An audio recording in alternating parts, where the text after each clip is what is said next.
নমস্কার, নিউজ 18 ডিজিটালে আপনাদের সকলকে স্বাগত। এই মুহূর্তে সবথেকে বড় খবর, এবার রাখি বন্ধন উৎসবও সরকারি, এমনটাই ঘোষণা করলেন রাজ্যের মুখ্যমন্ত্রী শুভেন্দু অধিকারী। আজ হর ঘর তিরঙ্গা যে যাত্রা, শোভাযাত্রা শুরু হয়েছিল গোষ্ঠপাল সরণি থেকে, এবং সেই শোভাযাত্রা শেষ হয় ভিক্টোরিয়া মেমোরিয়ালের উত্তর গেটে। আর সেখানে ছবিটা একবার দেখাবো যে কীরকম রয়েছে। এখনও মুখ্যমন্ত্রী এই সভা করে তিনি চলে গেছেন, কিন্তু এখনও সেই তিরঙ্গা রয়েছে।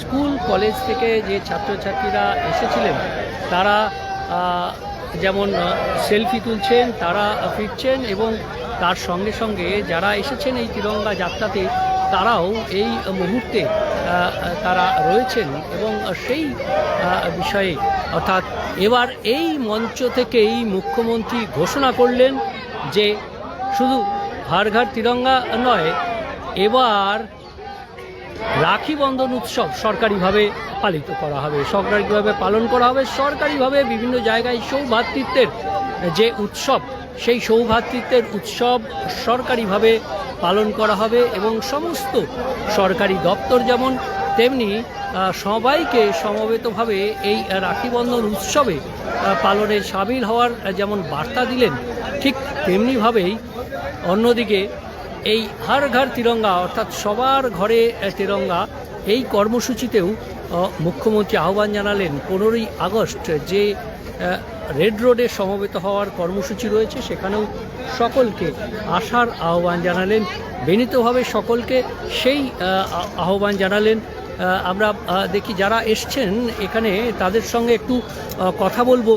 যে আপনি তো এই হর ঘর তিরঙ্গা যাত্রাতে এসেছেন, মুখ্যমন্ত্রী এখানে বললেন যে এবার সরকারিভাবে রাখি বন্ধন উৎসবও পালন করা হবে, কি বলবেন?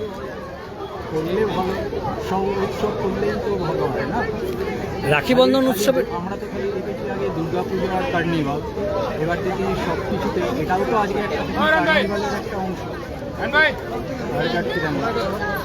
সেরকম সব